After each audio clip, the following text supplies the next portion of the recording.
히데요시의 군대는 무적이었습니다. 부산포에 상륙한 지 불과 20날 만에 한양이 함락됐습니다. 세계 최강이라 불리던 조선의 정규군은 흔적도 없이 무너졌고 임금은 도성을 버리고 북쪽으로 도망쳤습니다. 왜군의 입장에서 이 전쟁은 이미 끝난 것이었습니다. 그 중에서도 가토 기요마사 히데요시가 가장 신뢰하는 장수였습니다. 그는 한양도성에 차지하나 함경도까지 올라왔습니다. 조선의 땅끝까지 그의 군대 앞에서 살아남은 조선군은 없었습니다. 조선은 끝났다고 세상 모두가 생각했습니다. 그런데 함경도에서 가토의 군대가 무너졌습니다. 갑옷을 입은 장수가 아니었습니다. 이름 한번 들어본 적 없는 사람이었습니다. 가토의 군사들은 그가 누군지도 모른 채 쓰러졌고 살아남은 자들은 도망쳤습니다. 이 놀라운 이야기가 궁금하시다면 구독 버튼을 눌러주세요. 잊혀진 영웅들의 이야기를 전해드립니다. 여러분의 건강과 행복을 빌겠습니다. 자, 이제 그 시작으로 돌아가겠습니다. 임진년 봄, 왜군이 조선 땅을 밟았습니다. 부산포 하늘이 검은 연기로 뒤덮이던 그날부터 조선은 무너지기 시작했습니다. 왜군의 조총소리 한 방에 조선의 창건 부대는 흩어졌습니다. 수십 년간 태평성대에 젖어있던 조선의 군대는 실전을 밟아온 왜군 앞에서 종이장처럼 구겨졌습니다. 20날이 채 되지 않아 한양이 함락됐습니다. 임금은 밤중에 도성을 빠져나갔고 분노한 백성들은 경복궁에 불을 질렀습니다. 가토 기요마사는 한양에 머물지 않았습니다. 그의 군대는 멈추지 않고 북쪽으로 올라왔습니다. 함경도, 조선의 땅끝. 부하들은 행군 중에도 비웃었습니다. 朝鮮の奴らは矢もちゃんと撃たない。これは戦争ではなくピクニックです。 또 다른 병사가 거들었습니다. 将軍、今回の遠征はとても簡単です。 가토는 답하지 않았습니다. 말에 채찍을 가하며 더 북쪽으로 달렸습니다. 함경도 백성들은 도망칠 곳이 없었습니다. 마을마다 불이 붙었고 곡식 창고가 약탈당했습니다. 그 불길 아래 낡은 도포 차림의 사내 하나가 타오르는 마을을 바라보고 있었습니다. 갑옷도 없고 칼도 없었습니다. 노인이 무릎을 꿇으며 물었습니다. 남은 건 노인과 아녀자뿐입니다. 우리는 이제 어찌 됩니까? 사내는 한동안 말이 없었습니다. 불길을 바라보는 그의 눈에는 눈물이 없었습니다. 다만 턱을 꽉 깨문 채 왜군의 이동 경로를, 산세의 흐름을, 바람의 방향을 읽고 있었습니다. 그러다 천천히 입을 열었습니다. 불은 꺼집니다. 여기 있으십시오. 한 청년도 떨리는 목소리로 외쳤습니다. 훈련도 없고 무기도 없는데 저희가 싸울 수 있겠습니까? 사내가 천천히 입을 열었습니다. 무기는 만들면 됩니다. 훈련은 시키면 됩니다. 이땀을 아는 사람은 우리뿐입니다. 말을 마친 그는 다시 불길 쪽을 바라봤습니다. 그 말이 전부였습니다. 그러자 사람들은 더 이상 도망치지 않았습니다. 타오르는 불길 앞에서도 흔들리지 않는 그 눈빛 하나가 흩어지던 사람들의 발을 붙잡았습니다. 가토 기요마사는 보통 장수가 아니었습니다. 그는 히데요시가 어린 시절부터 곁에 두고 키운 사람이었습니다. 전국시대의 전잠을 밟고 또 밟으며 이미 일본 안에서 그의 이름을 모르는 자가 없었습니다. 키는 크고 눈빛은 날카로웠습니다. 초구는 하늘을 찌를 듯 높았고 갑옷에는 수십 번의 전투가 새겨져 있었습니다. 전투 전날 밤 그는 잠을 자지 않았습니다. 지도를 펼쳐놓고 적의 동선을 하나씩 짚었습니다. 그래서 그는 한 번도 진 적이 없었습니다. 조선에 상륙한 이후에도 마찬가지였습니다. 부산, 동매, 상주, 충주, 한양. 그의 발걸음이 닿은 곳마다 조선의 군대는 녹아 없어졌습니다. 조선의 장수들은 가토의 이름만 들어도 진지를 버리고 달아났습니다. 명나라 사신조차 그의 전술을 보고 혀를 내둘렀습니다. 저 장수는 사람이 아니라 전쟁 그 자체다. 가토의 부하들은 그 말을 자랑처럼 입에 달고 다녔습니다. 그들에게 이 전쟁은 이미 끝난 것이나 다름없었습니다. 함경도에 도착한 가토는 말에서 내리지 않은 채 지형을 살폈습니다. 함준한 산줄기, 좁은 고갯길, 얼어붙은 강. 그는 부하 장수를 불러 조용히 말했습니다. 이 땅은 쉽지 않다. 산이 너무 깊다. 장심하지 마라. 부하가 고개를 갸웃거리며 물었습니다. 장군, 조선 정규군은 이미 없습니다. 남은 건 농사꾼들 뿐인데 무엇이 걱정입니까? 또 다른 장수가 거들었습니다. 저희가 두려워할 상대는 이 세상에 없습니다. 가토는 천천히 고개를 저었습니다. 땅이 싸운다. 지형을 모르는 군대는 언제든 죽는다. 그러나 그 말을 진지하게 듣는 부하는 없었습니다. 히데요시의 명령은 오직 하나였습니다. 속도. 가토는 산을 넘었습니다. 함경도 깊숙이, 더 깊숙이 들어갔습니다. 세상에서 가장 강하다는 군대가 조선의 땅끝을 향해 밀고 들어오고 있었습니다. 흰 눈이 쌓인 산길을 수천 명의 병사가 줄지어 넘었습니다. 그 누구도 이 행군이 돌아오지 못할 길이 될 것이라고는 생각하지 않았습니다. 다만 가토만이 산이 어딘가를 오래 바라보며 말없이 말을 몰았습니다. 함경도 이병 진영은 처음부터 삐걱거렸습니다. 왜군이 고개를 넘어왔다는 소식이 들려오자 각 고을의 무관들과 향리들이 하나둘 모여들었습니다. 그러나 누가 대장이 되느냐를 놓고 진영은 첫날부터 갈라졌습니다. 원로 무관 이형록이 자리를 차지했습니다. 그는 첫 번째 작전 회의를 열고 지도를 두드리며 말했습니다. 정면으로 맞받아야 합니다. 물러서면 백성들이 무너집니다. 그때 구석에서 조용한 목소리가 들렸습니다. 정면은 안 됩니다. 모두가 고개를 돌렸습니다. 낡은 도포 차림의 사내였습니다. 이경록이 눈살을 찌푸리며 물었습니다. 그대는 무관이요? 사내가 고개를 저었습니다. 문관입니다. 이형록이 코웃음을 쳤습니다. 돛이나 잡던 사람이 전쟁을 합니까? 가토의 군대를 본 적이나 있어? 주변 장수들도 웃음을 터뜨렸습니다. 문건나리가 병법을 논하시겠답니다. 사내는 더 말하지 않았습니다. 그러나 그의 눈빛은 조금도 흔들리지 않았습니다. 이형록의 첫 번째 전투는 참패였습니다. 가토군의 조총 앞에서 의병들은 순식간에 무너졌습니다. 살아 돌아온 병사들은 손발을 떨었습니다. 저들은 사람이 아닙니다. 총 한 방에 10명이 쓰러집니다. 두 번째 전투도 마찬가지였습니다. 진영의 절망이 번지던 그때 누군가 중얼거렸습니다. 우리 같은 것들이 가토를 당해낼 수 있겠습니까? 낡은 도포의 사내가 고개를 들었습니다. 가토는 이 땅을 모릅니다. 우리는 압니다. 짧은 말이었습니다. 그러나 그 말은 허공에 사라지지 않고 지친 병사들의 가슴 어딘가에 단단히 박혔습니다. 사내는 패잔병들 사이를 조용히 걸으며 살아남은 자들의 말을 받아 적었습니다. 가토군이 어디서 썼는지, 어느 방향에서 왔는지, 얼마나 빨리 움직였는지 아무도 그를 주목하지 않았습니다. 그러나 그의 손 안에서 이 땅에 산과 바람과 눈을 무기로 삼은 다음 전투의 그림이 조용히 완성되고 있었습니다. 이형록이 자리에 눕던 날 밤 사내는 진영을 빠져나갔습니다. 혼자였습니다. 무기도 없었고 호위병도 없었습니다. 낡은 도포 하나만 걸친 채 그는 함경도의 산속으로 들어갔습니다. 한겨울 밤이었습니다. 바람은 칼처럼 파고들었고 눈은 무릎까지 쌓여 있었습니다. 누군가 그 모습을 봤다면 미쳤다고 했을 것입니다. 그러나 그는 멈추지 않았습니다. 사내는 산을 걸으며 읽었습니다. 바람이 어느 방향에서 부는지, 눈이 어느 비탈에 더 두껍게 쌓이는지, 어느 고갯길이 좁고 어느 계곡이 깊은지, 가토의 군대가 어디서 멈출 수밖에 없는지, 그것은 지도에 없는 것들이었습니다. 발로만 알 수 있는 것들이었습니다. 나흘째 되던 날, 사내 앞에 여진족 병사 셋이 나타났습니다. 칼끝이 그의 목을 겨눴습니다. 여진족 우두머리가 낯선 조선인을 내려다보며 말했습니다. 이 산에서 혼자 무엇을 하는 것이냐? 왜군의 첩자냐? 사내는 창끝을 피하지 않았습니다. 천천히 품 안에서 지도를 꺼내 펼쳤습니다. 왜군은 조선만 먹으려는 게 아닙니다. 저들이 이기면 다음은 여진족의 땅입니다. 우두머리의 눈이 가늘어졌습니다. 그걸 내가 왜 믿어야 하느냐? 사내가 지도 위 한 지점을 손가락으로 짚었습니다. 믿지 않아도 됩니다. 한 달 후에 확인하면 됩니다. 우두머리가 낮게 물었습니다. 당신은 두렵지 않은가? 지금 창이 목에 닿아 있는데. 사내가 조용히 답했습니다. 이미 나라를 잃은 사람에게 죽음은 두렵지 않습니다. 다만 아무것도 하지 않는 것이 두렵습니다. 침묵이 길게 흘렀습니다. 우두머리는 오래 사내를 바라봤습니다. 창끝 앞에서도 두려움이 없었습니다. 그 눈빛은 그가 평생 본 어떤 전사의 것과도 달랐습니다. 그는 천천히 창을 내렸습니다. 진영으로 돌아온 사내의 도포는 흙과 눈으로 뒤덮여 있었습니다. 그러나 그의 손에는 두 가지가 있었습니다. 발로 직접 밟아 완성한 지형도, 그리고 여진족과의 약속. 그 지형도를 본 젊은 의병 조광이 작게 숨을 들이켰습니다. 사흘 만에 이것을 혼자 완성했다는 것이 도무지 믿기지 않았습니다. 이형록이 자리에서 일어나지 못하는 사이 진영의 원로들이 모였습니다. 더 이상 미룰 수 없었습니다. 가토군은 매일 조금씩 더 깊이 들어오고 있었고 의병들의 사기는 바닥을 치고 있었습니다. 원로 중 한 명이 무거운 입을 열었습니다. 저 문관을 대장으로 세웁시다. 반발이 터져 나왔습니다. 말도 안 됩니다. 칼 한 번 잡아본 적 없는 사람이 어떻게 군을 이끕니까? 그러나 원로는 고개를 저었습니다. 싸울 줄 아는 사람들이 이미 2번 졌습니다. 아무도 더 반박하지 못했습니다. 사내가 대장 자리에 앉던 날 그는 칼을 차지 않았습니다. 붓과 지형도를 들었습니다. 그의 첫 번째 명령은 아무도 예상하지 못한 것이었습니다.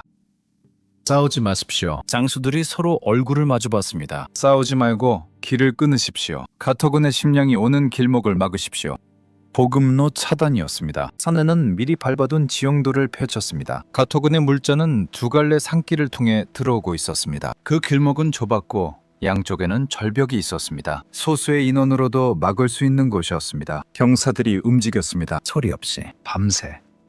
아무도 눈치채지 못하게. 사흘이 지나자 가토군 진영에서 이상한 일이 벌어지기 시작했습니다. 식량이 오지 않았습니다. 밥알이 끊겼습니다. 가토는 전령을 보냈습니다. 전령이 돌아오지 않았습니다. 다시 보냈습니다. 역시 돌아오지 않았습니다. 부하 장수가 당황한 목소리로 보고했습니다. 장군, 후방 보급 부대가 전멸했습니다. 도대체 무슨 일인지 알 수가 없습니다. 가토의 얼굴이 굳었습니다. 조총도 없고 갑옷도 없는 자들이 자신의 군대를 이렇게 다룰 수 있다는 것이 믿기지 않았습니다. 그날 밤 첫 번째 기습이 시작됐습니다. 사내의 신호에 따라 의병들이 산 위에서 쏟아져 내려왔습니다. 횃불도 없었습니다. 함성도 없었습니다. 오직 어둠과 눈보라만을 등에 업고 가토군의 야영지를 덮쳤습니다. 미처 무기를 잡지 못한 왜군 병사들이 혼비백산했습니다. 매복이다! 외침이 타졌을 때는 이미 늦었습니다. 의병들은 왔다가 눈처럼 사라졌습니다. 가토군이 불을 밝히고 주변을 수색했을 때 산에는 아무도 없었습니다. 가토가 처음으로 입술을 깨물었습니다. 그는 부하에게 낮게 물었습니다. 한대가 누구냐? 부하가 고개를 저었습니다. 아직 모릅니다. 갑옷도 없고 깃발도 없습니다. 조선 정규군은 분명 아닙니다. 가토는 눈보라가 몰아치는 산 위를 오래 바라봤습니다. 그 산 어딘가에 자신이 한 번도 만난 적 없는 종류의 적이 있었습니다. 때가 왔습니다. 산에는 사흘을 기다렸습니다. 가토군의 식량이 바닥나고 혹한이 절정에 달한 날을 골랐습니다. 굶주린 병사는 판단이 흐려집니다. 추위에 떠는 병사는 발이 느려집니다. 이것은 병법책에 나오는 말이 아니었습니다. 사내가 이 땅의 겨울을 살아오며 몸으로 익힌 것이었습니다. 지형도를 펼친 그의 손가락이 하나의 지점을 짚었습니다. 함경도 북쪽, 양쪽에서 산자락에 조여드는 긴 골짜기였습니다. 조광이 지도를 들여다보며 물었습니다. 여기로 가토군을 끌어들이겠다는 겁니까? 사내가 고개를 끄덕였습니다. 들어오면 나갈 수 없습니다. 그는 전군을 세 수로 나눴습니다. 하나는 밤새 이동해 골짜기 입구를 틀어막았습니다. 하나는 양쪽 산 위에 올라 돌과 통나무를 쌓았습니다. 마지막 하나는 정면에서 가토군을 유인할 부대였습니다. 가장 위험한 임무였습니다. 출발 전 한 장수가 떨리는 목소리로 물었습니다. 정말 되는 것입니까? 저들은 조총이 있습니다. 사내가 조용히 답했습니다. 조총은 눈앞의 적을 쏩니다. 위에서 쏟아지는 돌은 막지 못합니다. 장수가 다시 물었습니다. 우리가 이길 수 있겠습니까? 사내가 처음으로 작게 웃었습니다. 이미 이기고 있습니다. 저들은 사흘째 굶고 있습니다. 새벽 안개가 골짜기를 덮었습니다. 유인 부대가 모습을 드러냈습니다. 가토군 선봉 장수가 막루에서 그들을 내려다봤습니다. 깃발도 없고 갑옷도 없는 오합지졸. 전투 대형도 제대로 갖추지 못한 채 우왕좌왕하는 모습이었습니다. 선봉 장수가 비웃으며 명령했습니다. 저놈들이다. 쫓아라. 굶주린 왜군 병사들이 함성을 지르며 쏟아져 나왔습니다. 의병들은 달아났습니다. 골짜기 안으로 점점 더 깊이 가토군이 따라 들어왔습니다. 수백 명이. 그 뒤로 또 수백 명이. 그때 사내가 팔을 들었습니다. 산 위에서 함성이 터졌습니다. 양쪽 절벽에서 돌과 통나무가 한꺼번에 쏟아졌습니다. 눈사태 같았습니다. 가토군의 대열이 순식간에 끊겼습니다. 앞에서는 의병들이 돌아서서 창을 겨눴습니다. 뒤에서는 골짜기 입구가 막혔습니다. 전쪽에서는 바위가 떨어졌습니다. 하방이 막혔습니다. 왜군 병사들이 비명을 질렀습니다. 매복이다! 함정이다! 조총을 꺼냈지만 위에서 쏟아지는 바위에는 소용없었습니다. 퇴각이다! 퇴각하라! 명령이 떨어졌지만 퇴각할 길이 없었습니다. 그것이 북권 대첩이었습니다. 부산에서 이 땅 끝까지 단 한 번도 패배하지 않았던 가토의 군대가 칼을 한 번 잡아본 적 없다던 문관이 설계한 함정에 빠졌습니다. 가토군은 그날 전력의 절반을 잃었습니다. 살아남은 왜군들은 투구도 벗어던진 채 남쪽으로 달아났습니다. 소식이 퍼지자 함경도 백성들이 쏟아져 나왔습니다. 산속에 숨어있던 노인들이 무릎을 꿇었습니다. 아이들 탕이 없고 도망다니던 안악들이 오열했습니다. 아버지를 잃고 숨어 지내던 청년들이 주먹을 쥐고 울었습니다. 누군가 외쳤습니다. 우리가 이겼습니다. 우리가 왜군을 쫓아냈습니다. 그 함성이 골짜기를 넘고 산을 넘어 퍼져나갔습니다. 산에는 아무 말이 없었습니다. 다만 무릎을 꿇은 백성들을 한 명씩 천천히 일으켜 세웠습니다. 승리의 함성이 채 가시기도 전에 조정으로 향하는 보고서가 작성됐습니다. 이 형록의 측근들이 붓을 잡았습니다. 긴 보고서였습니다. 그러나 읽고 또 읽어도 없는 것이 있었습니다. 사내의 이름이었습니다. 한겨울밤 혼자 산을 넘어 지형도를 완성한 사람. 창끝 앞에서도 눈 하나 깜짝 않고 여진족과 단판 지은 사람, 굶주린 가토의 정예군을 골짜기로 몰아 전력을 반토막 낸 사람. 그 이름이 보고서 어디에도 없었습니다. 지워진 것이 아니었습니다. 처음부터 쓰이지 않은 것이었습니다. 저광이 그 보고서를 손에 넣던 날 밤, 두 손이 걷잡을 수 없이 떨렸습니다. 나래, 이것이 말이 됩니까? 조검의 목소리가 갈라졌습니다. 함경도 백성 수만 명을 살린 분이 보고서에 없습니다. 이순신 장군이 바다를 지켰다면 나리께서는 이 땅을 지키셨습니다. 제가 조정에 올라가 직접 고하겠습니다. 사내가 조용히 손을 들었습니다. 조광. 그 한마디였습니다. 그러나 그 목소리에 조광은 입을 다물었습니다. 사내는 한동안 말이 없었습니다. 밖에서는 바람이 불었습니다. 그가 발로 밟은 산에서 내려오는 바람이었습니다. 그가 목숨 걸고 지킨 이 땅의 바람이었습니다. 승리한 밤이었지만 그의 표정에는 기쁨도 분노도 없었습니다. 오래 살아온 사람만이, 그리고 진심으로 이 땅을 사랑한 사람만이 지을 수 있는 얼굴이었습니다. 그가 천천히 입을 열었습니다. 이 나라가 나를 알아주지 않아도 됩니다. 저 산이 알고 있습니다. 왜군의 발구발에 짓밟혔던 이 땅이 우리가 여기서 무엇을 했는지 알고 있습니다. 잠시 침묵이 흘렀습니다. 그리고 사내가 낮고 단단한 목소리로 말했습니다. 조선이 나를 기억하지 않아도 나는 조선을 기억할 것입니다. 조감은 소리내어 울었습니다. 이 나라를 위해 모든 것을 바쳤으나 아무것도 돌려받지 못한 사람이 단 한 줄의 원망도 없이 오히려 이 땅을 사랑한다고 말하고 있었습니다. 사내가 조감이 어깨에 손을 얹었습니다. 기록해 두십시오. 누가 이 골짜기에서 싸웠는지 지금은 아무도 듣지 않더라도 언젠가 이 땅의 자손들이 읽을 것입니다. 진실은 반드시 땅 위로 올라옵니다. 조감은 그날 밤 새벽까지 한 글자도 흘리지 않고 모든 것을 적었습니다. 사내는 홀로 진영 밖으로 나섰습니다. 차가운 바람이 도포자락을 흔들었습니다. 하늘에는 별이 가득했습니다. 임금인 선조는 끝내 이 이름을 모를 것이었습니다. 그러나 이 흙이, 이 바람이, 이 하늘이 알고 있었습니다. 그것으로 충분했습니다. 세월이 흘렀습니다.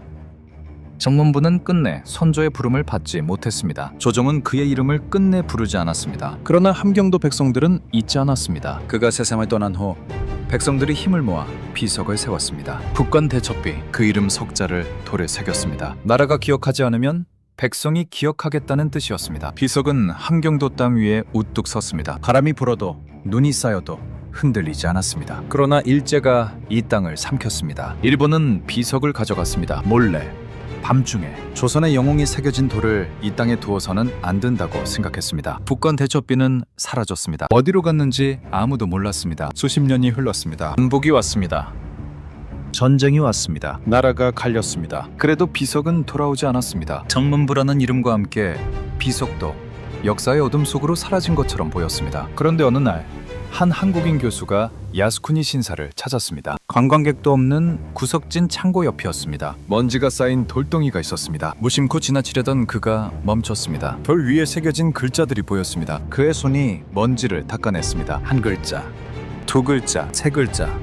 그는 그 자리에서 무릎을 꿇었습니다. 북관 대첩비였습니다. 그리고 비석 위에는 북관 대첩의 일을 복수라도 하듯 커다란 돌이 얹혀 있었습니다. 한국의 정기를 누르려 했던 것입니다. 수백 년 전 정문부의 이름을 지우려 했던 자들처럼 그 비석의 기운마저 짓누르려 했던 것입니다. 비석은 부서지지 않았습니다. 무거운 돌 아래에서도 수십 년의 어둠 속에서도 북관 대첩비는 살아있었습니다. 정문부가 그날 밤 조광에게 말했던 것처럼 진실은 반드시 땅 위로 올라옵니다. 대한민국 정부가 반환을 요구했습니다. 일본이 거절했습니다. 그러나 포기하지 않았습니다. 북한에 연락했습니다. 분단된 나라가 이 비석 하나 앞에서 같은 목소리를 냈습니다. 일본이 결국 돌려줬습니다. 비석은 서울로 왔습니다. 1년간 온 국민이 두 눈으로 보았습니다. 그리고 마침내 북쪽 하늘 아래 본래 서 있던 함경도 땅으로 돌아갔습니다. 비석이 떠나던 날 하늘에서 눈이 내렸습니다. 꼭 400년 전 그날처럼, 정문부가 홀로 산은 넘던 그날처럼, 가토의 정예군이 골짜기에서 무너지던 그날처럼. 눈은 말이 없었습니다. 그러나 아는 사람은 알았습니다. 이 땅이 기억하고 있다는 것을, 이 하늘이 기억하고 있다는 것을. 정문부, 갑옷도 없이 조선을 지킨 사람, 이름도 없이 함경도를 구한 사람. 나라는 그를 몰랐습니다. 그러나 그가 밟은 이 땅이, 그가 바라본 이 하늘이, 그리고 지금 이 이야기를 듣고 있는 여러분이 그를 기억하고 있습니다. 그것으로 충분합니다. 아니, 그것이 전부입니다. 이 이름을 기억해 주십시오. 정문부, 이름 없이 나라를 지킨 위인을 말이죠.